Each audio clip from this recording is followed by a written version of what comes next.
ចាសូមជម្រាបសួរពុកម៉ែបងប្អូនទាំងអស់គ្នាចាចឹងជម្រាបសួរបងស្រីសួរចាចឹងថ្ងៃនេះនាងខ្ញុំសូមធ្វើបទសម្ភាសន៍ជាមួយបងស្រីដោយសារតែបងស្រីគាត់បានមកសម្រាប់ព្យាបាលនៅក្នុងមណ្ឌល Relax Massage រយៈពេល1ឆ្នាំកន្លះហើយចាហើយចង់សួរបងស្រីតិចបងស្រីឈ្មោះអីដែរឈ្មោះចរិយាចាចឹងបងស្រីមានឈ្មោះថាចរិយាហើយឆ្នាំនេះអាយុប៉ុន្មានទេបង60ហើយអាយុ60ហ្នឹងអូក្មេងទេពុកម៉ែណាចាបងស្រីអាយុ60តែក្មេងមែនតើចាអញ្ចឹងសុំសួរតិចបងមុននឹងបងមកគេម៉ាស៊ីននៅក្នុងមជ្ឈមណ្ឌល Relax Massage នោះបងឈ្មោះអីខ្លះដែរបងថាខ្ញុំគេម៉ាស៊ីនម៉ាសាខ្ញុំដូចចិត្តស្ករបន្តិចទៅចិត្តស្ករបងលើប៉ុន្មានដែរបងនៅ125ហ្នឹងអូចិត្តស្ករបងមកដំបង125មុនណាចាហើយមកលើជាតិអាស៊ីតបាត់ជើងហ្នឹងនឹងពកលើជាតិអាស៊ីតធ្វើទុកឲ្យយើងឈឺបាត់ជើងហើយកពីកពកទៀតបងណាចាហើយមានអីទៀតទេបងលមូលកពើចាអញ្ចឹងបងស្រីមុនមកគេម៉ាស៊ីនហ្នឹងគឺមានជំងឺលើចិត្តស្ករ125ហើយលើចិត្តអាស៊ីត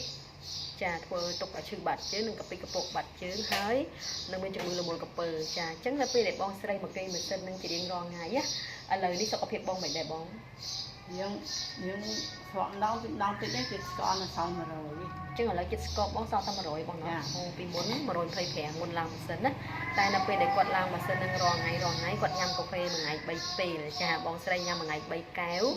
ចាញ៉ាំបាយញ៉ាំម្ហូបអីទៅតែចិត្តស្ករអត់ឡើងទេគឺនៅត្រឹមតែ100ទេថេ100ចា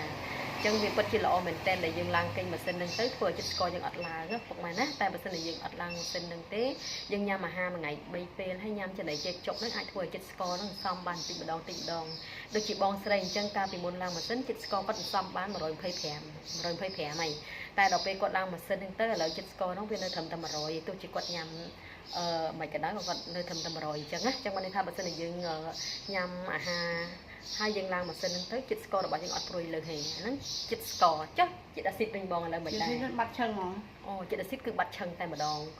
ចាអញ្ចឹងអាជើងឈឺបាត់ជើងកពីកពងហ្នឹងគឺបាត់អស់តែម្ដងចាល្អណាចាទី2ហើយចុះទី3រមូលកពើវិញបងរមូលកពើក៏បាត់ដែរចាអូអញ្ចឹងឥឡូវពុកម៉ែទាំងអស់គ្នានេះចាបងស្រីគាត់អ្នកពិសោធន៍ជាមួយម៉ាស៊ីននឹងអស់រយៈពេល1ឆ្នាំកន្លះហើយចាប៉ុន្តែគាត់បានបាត់ទាំងអស់តែម្ដងតាំងពីជាតិស្ករដែលលើសហ្នឹងចាក៏មកធម្មតាហើយអាស៊ីតដែលឡើងធ្វើឲ្យគាត់ឈឺហ្នឹងក៏វាបាត់ហើយរមូលកពើក៏បាត់ដែរចាតែបងស្រីនៅតែបន្តការឡើងម៉ាស៊ីនជារៀងរាល់ថ្ងៃនៅក្នុងមជ្ឈមណ្ឌល Relax Massage អញ្ចឹងសម្រាប់ពុកម៉ែដែលមានជំងឺចាដែលមានជំងឺចាអញ្ចឹងសូមព្យាយាមឡើងម៉ាស៊ីននៅមជ្ឈមណ្ឌល Relax Massage ទៅព្រោះអីចង់និយាយថាម៉ាស៊ីននេះវាព្យាបាលជំងឺទូទៅហើយព្យាបាលដល់មិនមានការប្រើថ្នាំឬក៏វះកាត់អីទាំងអស់មិនមានការឈឺចាប់អីទេយើងគ្រាន់តែគេងសម្រាប់នៅម៉ាស៊ីនហ្នឹងទៅយើងជាជំងឺចាជំងឺដែលយើងឈឺនេះគឺបាត់អស់លេងដូចបងស្រីអញ្ចឹងពេលបងគេងម៉ាស៊ីនហ្នឹងស្រួលទេបងអត់អីទេមុនដំបូងមកយើងឈឺតិចតួចអីមុនបងឈឺខ្លួនតិចតួចណាអូចាបាត់ដែរគេងបាន2 3ថ្ងៃក្រោយក៏វាបាត់ឈឺខ្លួនដែរយើងជាគេងរាល់ថ្ងៃទៅអ្វីដែលយើងកើតបញ្ហាពីមុនមកគឺយើងបាត់អស់ហើយលេងមែនទេបងចាហ្នឹងហើយអញ្ចឹងឥឡូវពុកម៉ែទាំងអស់គ្នាកុំភ្លេចណាប្រសិនបើមានជំងឺហើយព្យាយាមតាក់ទងមកនេះខ្ញុំមកចាអញ្ចឹងម៉ាស៊ីននេះដែរគឺនៅទីនេះយើងមានម៉ាស៊ីនសម្រាប់ព្យាបាលឆ្អឹងខ្នងចាមានកទេសម្រាប់ស្អំសរសៃហើយមានម៉ាស៊ីនសម្រាប់ព្យាបាលរដូងបាត់ប្រូស្តាតនិងមានខ្សែក្បាត់សម្រាប់ដកបាញ់ក្បាលពោះ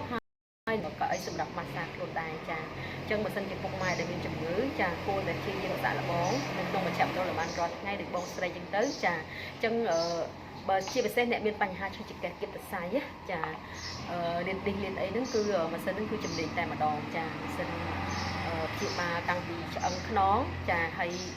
នឹងជួយធ្វើឲ្យចិត្តស្ករចិត្តអាស៊ីតជាខ្លាញ់ដែលយើងលើហ្នឹងក៏ថយចុះមកប្រកបដែរចា